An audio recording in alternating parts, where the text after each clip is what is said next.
ابھی صاحب ایک بات اور میں آپ کو بتاؤں بھائی، آپ بھی اتفاق کریں گے کہ چونکہ اصل میں بات یہ ہے کہ صنف سخن جو ہے نا، جب ہم کہتے تو ہمارے سامنے حیات بھی آ جاتی ہے، خارجی شکل موضوع.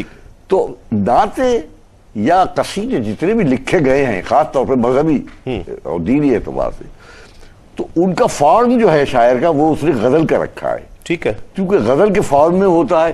اچھا کوئی مخصوص یعنی خاص کوئی صرف اس کے لیے کوئی خارجی شکل مخصوص رہی ہے کسی بھی انداز سے، اور ہر ایک میں کہی گئی. ہاں ایون ہائیکو تک میں اس وجہ سے چونکہ یہ چیزیں جو تھی فنی اعتبار سے کوئی ان کے لوازمات میں شامل نہیں ہوا کہ حیات یہ ہونی چاہیے. ٹھیک ہے، تو اس وجہ سے ہم اس کو کہتے تھے وہ موضوع جو ہے وہ محبوب مجازی سے بدل کر محبوب حقیقی ہو گیا. اصل چیز تو یہ ہے. یہ ہوا. عزیز بھائی، آپ کی تو بہت دوستی بھی آسی کرنالی صاحب سے، بہت دیرینہ تعلق بھی رہا، آپ نے ان کے حوالے سے لکھا بھی کہا بھی بہت زیادہ، اور آسی کرنالی کو بہت پسند بھی بہت زیادہ، میں بھی بہت پسند کرتا ہوں. کیا کہتے ہیں، ایک تو نظم اور غزل دونوں میں ایک جیسی چاشنی بہت کم شعراء میں ملتی ہے. اصل میں دیکھیے شاعر دو قسم کے ہوتے ہیں. ایک قسم وہ ہوتی ہے کہ وہ اپنے شعروں میں علامتیں اور استعارے اور تشبیہات سے زیادہ کام لیتے ہیں. ٹھیک. اور ایک وہ لوگ ہوتے ہیں جو صرف لفظ کی خوبیاں اور وہ براہ راست بیانیہ بیان کرتے ہیں. ٹھیک ہے. یعنی ان کی شاعری بیانیہ ہوتی ہے. بیانیہ شاعری میں خوبی اس وقت تک پیدا نہیں ہو سکتی جب تک لفظ کے تمام مفاہیم لکھنے والے کے ذہن میں محفوظ نہ ہوں. ٹھیک ہے. اور ان کے تمام شیڈ سے وہ آگاہ نہ ہو. ٹھیک ہے. یہ وہ قادر الکلام شاعر ہیں جو بیانیہ شاعری میں وہ خوبصورتی پیدا کرتے ہیں جو عام آدمی نہیں کر سکتا، عام شاعر بھی نہیں کر سکتا. ٹھیک ہے. عام شاعر نہیں پیدا کر سکتا. ایک تو بات یہ ہے. اور دوسری بات یہ ہے کہ جو موضوع انہوں نے اختیار کیا، نعت ظاہر ہے کہ ایک موضوع بھی ہے اور ایک صنف سخن بھی ہے. اس پہ ہمارے گفتگو منظر بھائی نے کی ہے، اس پہ گفتگو کرنے کا موقع نہیں ہے، لیکن یہ صنف سخن ہے تسلیم شدہ. تو اب جناب وہ انہوں نے جب سے اپنائی، اس میں سب سے پہلے یعنی یہ ایک عجیب و غریب بات ہے کہ عجز بیان جس نے بھی اختیار کیا نعت کو، اس نے اپنے اشعار میں یہ کہا کہ جناب ہم نعت نہیں کہہ سکتے. غالب ثنائے خواجہ با یزداں گذاشتیم کہاں ذات پاک مرتبہ دان محمد است. تو یہاں تک بات ہوئی کہ ہر ایک نے یہ کہہ دیا کہ ہم اس موضوع کا حق ادا نہیں کر سکتے، ہم نعت نہیں کہہ سکتے. لیکن جس قدر خوبصورتی سے آسی صاحب نے نعت کہی ہے، ایک پوری نظم کہی ہے. اگر آپ اجازت دیں تو میں تھوڑا سا پڑھ کے سناتا ہوں کہ ثنائے خواجہ میں اے ذہن کوئی مضمون سوچ. جناب اب دیکھیے سوال جواب. ثنائے خواجہ میں اے ذہن کوئی مضمون سوچ، جناب وادی حیرت میں گم ہوں کیا سوچوں. زبان اب زبان سے مخاطب ہے. زبان مرحلہ مدھ پیش ہے کچھ بول، مجال حرف زدن ہی نہیں ہے کیا بولوں. قلم بیاض عقیدت میں کوئی مصرع لکھ. اب دیکھیے ہر ایک کا وظیفہ ہر ایک کے لیے. جی ہاں. قلم بیاض عقیدت میں کوئی مصرع لکھ، بجا کہا سر تسلیم خم ہے. اب دیکھیے قلم خم ہی رہتا ہے، سر تسلیم خم ہے کیا لکھوں. واہ واہ واہ. شعور ان کے مقام پیمبری کو سمجھ، میں قید حد میں ہوں وہ بے کرا میں کیا سمجھوں. واہ. خرد بقدر رسائی تو ان کے علم کو جان، میں نہ رسائی کا نقطہ ہوں ان کو کیا جانوں. واہ واہ. خیال گنبد خضرا کی سمت اڑ پر کھول، یہ میں ہوں اور یہ میرے بالوں پر ہیں کیا کھولوں. کیا بات. واہ واہ. ہاں طلب مدینے چلیں نیکیوں کے دفتر باندھ. واہ. طلب مدینے چلیں نیکیوں کے دفتر باندھ، یہاں یہ رخت سفر ہی نہیں ہے کیا باندھوں. واہ واہ واہ واہ. نگاہ دیکھ کہ ہے روبرو دیار جمال. اب وہاں پہنچ گئے. نگاہ دیکھ کے ہے روبرو دیار جمال، ہے ذرہ ذرہ ہاں یہاں آفتاب کیا دیکھوں. کیا بات. واہ. دل ان سے حرف دعا سیوائے تمنا مانگ، بلا سوال وہ دامن بھریں تو کیا مانگوں. واہ. حضور عز بیاں کو بیاں سمجھ لیجئے، تہی ہے دامن فن آستاں پہ کیا لاؤں. واہ. اس سے خوبصورت یعنی اس سے خوبصورت عز کے حوالے سے کوئی نظم میں نے آج تک نہیں پڑھی. واہ واہ. اس کا اظہار بھی بڑا کیا بہت خوب، اور اس کا بیان بھی جو ہے وہ بہت خوبصورت. ناظرین محترم، آسی کرنالی صاحب کی اہلیہ کو ہم نے ٹیلی فون لائن پر لیا ہے. وہ خود بھی افسانہ نگار ہیں، بہت اچھی شاعرہ ہیں، سمر بانو ہاشمی صاحبہ. السلام علیکم. وعلیکم السلام. کیسی طبیعت ہے آپ کی، خیریت سے ہیں؟ میں آصف صاحب کے حوالے سے جی ان کا ایک مشہور شعر آپ کے گوش گزار کروں پہلے. جی جی. میں محبت ہوں مجھے آتا ہے نفرت کا علاج. میں محبت ہوں مجھے آتا ہے نفرت کا علاج. تم ہر ایک شخص کے سینے میں میرا دل رکھ دو. واہ واہ. میں محبت ہوں مجھے آتا ہے نفرت کا علاج. میں محبت ہوں مجھے آتا ہے نفرت کا علاج. تم ہر ایک شخص کے سینے میں میرا دل رکھ دو. واہ واہ. میں محبت ہوں مجھے آتا ہے نفرت کا علاج. تم ہر ایک شخص کے سینے میں میرا دل رکھ دو. یہ ان کا بہت مشہور شعر ہے اور اس شعر کی وہ خود سراپا تفسیر تھے. جی.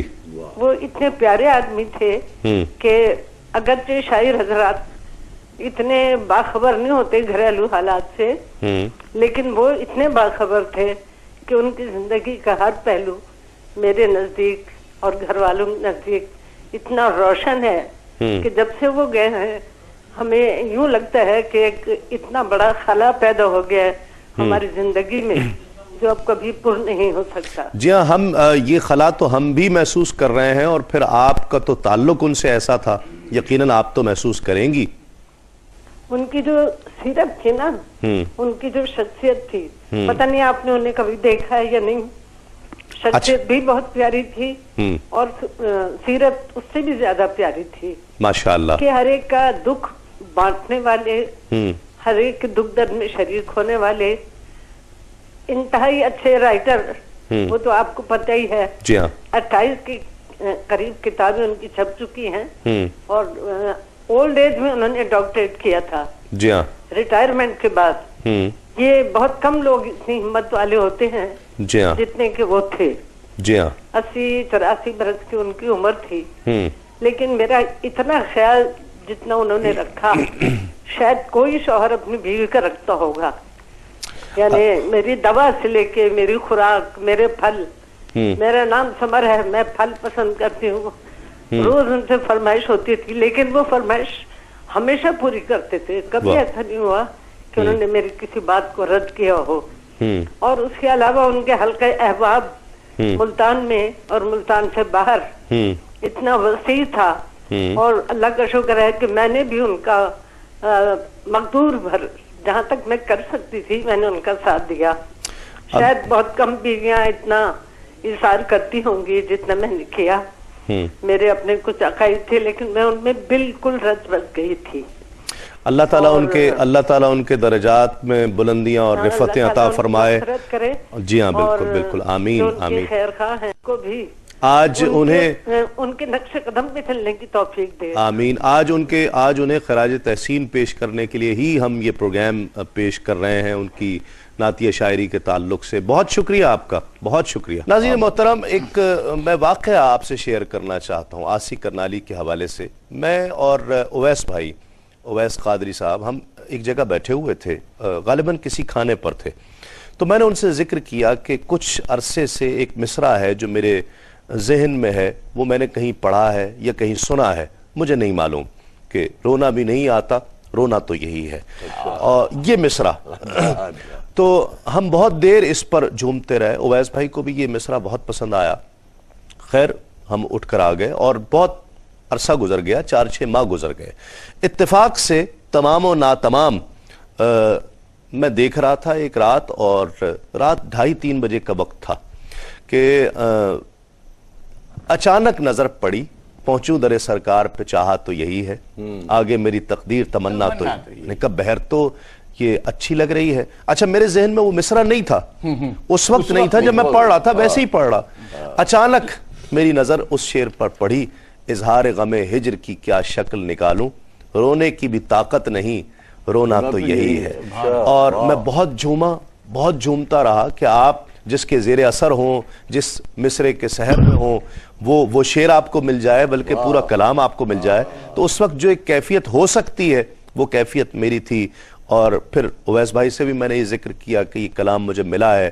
میں نے 2-4 جگہ پڑھا بھی اور اس کے بعد بھی پڑھتا رہا، اور اویس بھائی کو بھی بہت پسند آیا. انہوں نے جب لہن میں پڑھا تو پھر اس کو شہرت بھی ملی اور بہت اچھی شہرت ملی اور بہت خوبصورت پڑھا انہوں نے. تو یہ کچھ ایسے اشعار ہوتے ہیں کہ جس کا آپ پر سحر ہو جاتا ہے. تو یہ کلام وہی ہے، پہنچوں در سرکار پہ چاہت تو یہی ہے، آسی کرنالی صاحب کا. آئیے سید رفاقت حسین رحمانی کی خوبصورت آواز میں یہ کلام سنتے ہیں. پہنچوں در سرکار پہ چاہا تو یہی ہے، پہنچوں در سرکار پہ چاہا تو یہی ہے، آگے میری تقدیر ارادہ تو یہی ہے، آگے میری تقدیر ارادہ تو یہی ہے، پہنچوں در سرکار پہ. واہ واہ واہ، کیا بات. وہ منزل مقصود بھی اللہ دکھائے،